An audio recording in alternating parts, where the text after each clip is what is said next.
Hello विद्यार्थियों। आज मैं आप लोगों को वर्ण से जुड़ी कुछ परिभाषाएं मैंने यहाँ पहले से लिख कर रखा है। आप इसे गौर से देखेंगे क्योंकि मैंने पिछले वीडियो में इस वर्ण से जुड़ी कुछ और परिभाषाएं पहले ही दे चुके हैं। तो मैं कोशिश किया हूँ कि और जो कुछ परिभाषाएं बची हैं मैं उसके बारे में भी आपको जानकारी दे दूं। तो इसके लिए मैंने यहाँ पर लिखा है, पहला है अयोगवाह। यहां देखिए गौर से, यह है अन, अ पर अनुस्वार है, अनुस्वार, और ये अह लिखा हुआ है, अ है, और यह विसर्ग है, अह। और दोनों देखते हैं ये इकहरी उद्धरण चिन्ह में इधर से भी ये बंद किया हुआ है। ठीक है, तो अयोगवाह किसको कहते हैं? अन और अह को अयोगवाह कहते हैं। अब हम देखेंगे अंतःस्थ वर्ण किसे कहते हैं। य, र, ल एवं व को अंतःस्थ वर्ण कहते हैं। अंतःस्थ, अंतःस्थ वर्ण कहते हैं। तब है उष्म या, ये जो आप देख रहे हैं इसको इंग्लिश में हम लोग स्लैश कहते हैं या और कहते हैं, और हिंदी में या कहते हैं। तो उष्म या उष्ण वर्ण, इसको देखिए, श, श, स और ह को उष्म या उष्ण वर्ण कहते हैं। अगर हम आपकी तरह दूसरी भाषा में बोलें तो तालव्य श, मूर्धन्य श, दंत स और ह। फिर से सुनिए, तालव्य श, मूर्धन्य श, दंत स, ह यानी और ह, और ह को उष्म या उष्ण वर्ण कहते हैं। अब देखिए संयुक्त वर्ण, क्ष, इसको हम लोग सामान्य भाषा में बोल देते हैं अक्ष।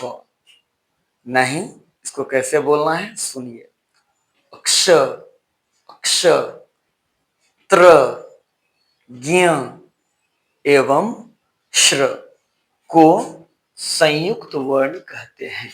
यहां पर बिंदु छूट गया है, मैं डाल दे रहा हूं, कहते हैं।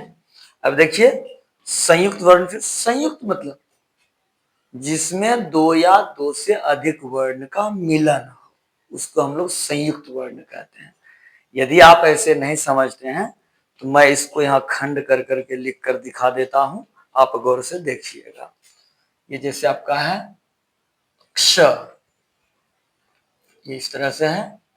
इसमें देखिए कौन कौन से वर्ण जुड़ते हैं, मैं लिख करके दिखाता हूं। इसमें क, हल, यानी इसको आप लोग हलंत भी कहते हो क्योंकि किसी वर्ण के अंत में जाकर के लगता है, इसीलिए इसको बोलते हैं हलंत। मूल नाम इसका हल, इसका मूल नाम क्या है? ये जो आपने दिया है इस तरीके से, इसका नाम है हल। तो क हल जोर मूर्धन्य श, मूर्धन्य श, हल जोर अ, यानी इस तरीके से ये जो मूल रूप से दो व्यंजन वर्ण से और उसमें एक स्वर जुड़ करके अर्थात तीन वर्ण से मिल करके ये बना है अक्ष। क्या बोलते हैं इसको? क्ष, क्ष, क्ष, क्ष। आइए अब हम जोड़ते हैं त्र को। देखिए त्र को हम किस प्रकार से वर्ण से जोड़ते हैं, देखेंगे गौर से। त्र में कौन कौन से वर्ण आते हैं, उच्चारण से ही पता चलता है।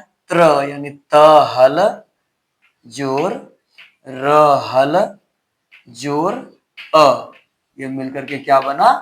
त्र, त्र, त्र। तर हो नहीं कहते हैं बल्कि कहते हैं त्र। इसके बाद ज्ञ, देखिए यहां पर ये आपका ज्ञ है। ज्ञ भी मूल रूप से दो व्यंजन वर्ण से जुड़कर बना है, और आप तो जानते ही हैं कि व्यंजन वर्ण बिना स्वर वर्ण की सहायता से नहीं बोली जाती है या बोला जाता है। तो यहाँ पर हो जाएगा जहल, जोर य, हल य, छ में य होता है ना अंतिम वर्ण, वही है य हल जोर अ, ये मिलकर के क्या बनाता है, ज्ञ बनाता है।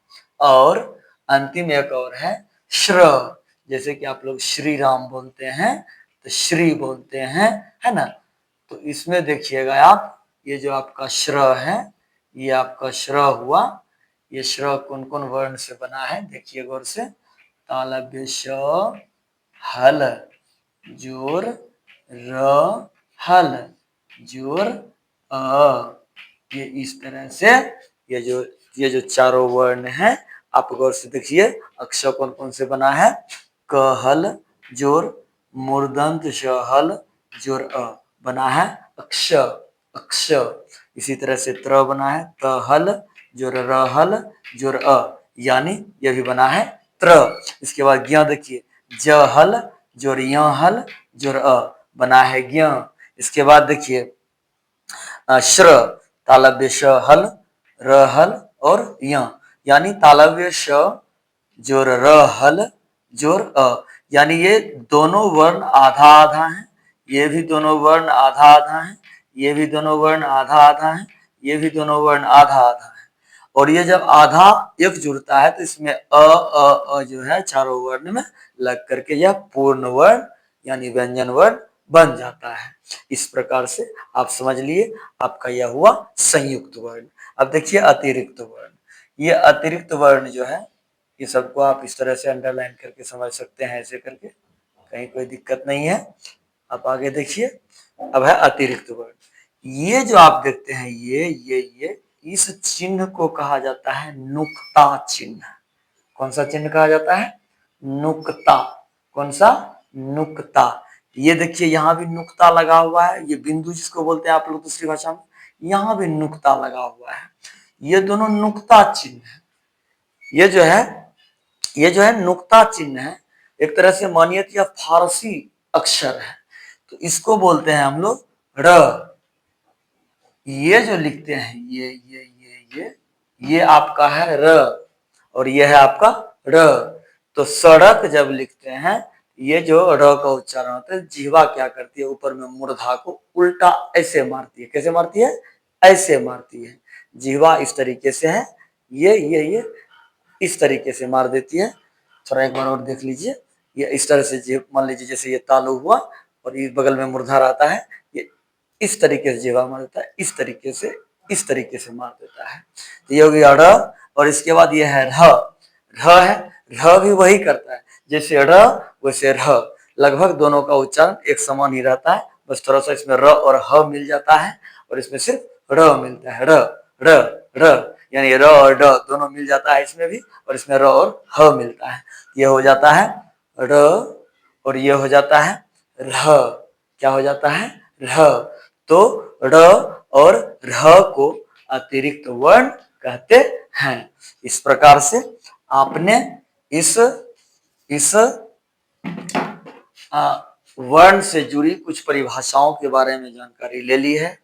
अब मैं चाहूंगा कि जो भी नए लोग हैं, जो नए हमसे जुड़े हैं, वो हमारे चैनल को सब्सक्राइब करें, लाइक करें, और आप कोशिश करें कि आपको नोटिफिकेशन मिलता रहे, इसलिए आप बेल बटन को भी दबाएं, यानी उसको भी टच करें, ताकि आपको जो भी वीडियो हम बनाएं तो आप तक पहुंच सके, और आप साथ ही साथ लोगों के बीच शेयर भी करें, ताकि यह वीडियो सबके पास पहुंचे और सब लोग अच्छी तरह से हिंदी भाषा बोलना सीख सके, लिखना सीख सके।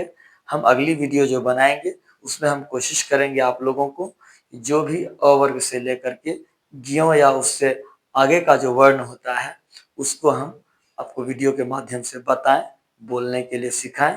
तब तक के लिए धन्यवाद।